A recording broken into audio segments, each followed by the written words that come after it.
මාර පෑවිල නේ මුදලාලි. වහින්නේ නම් නැති පාටයි. බුලත් පිට වාද හදන්නේ.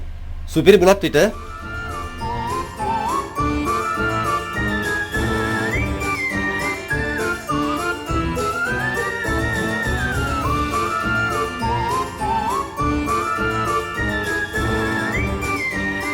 රුපියල් 90 තියෙන මුදලාලි.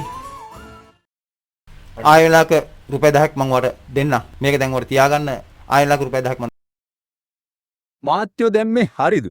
මාත්‍ය ඇවිල්ලා බුලත් පිටේ ගත්ත කෑවා ඊට පස්සේ මේ රුපියල් 10ක් මදි කිව්වා. මාත්‍ය මේවා අපි තියනවට කරන දේවල් නෙමෙයි.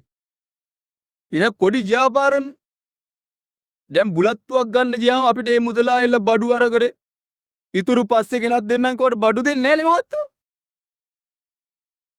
ආත දන්නවද බුලත් කොලයක් කිත්තේ? බුලත් කොලේ යන්න රුපියල් 10ක් එනවා. රුපියල් 10ද?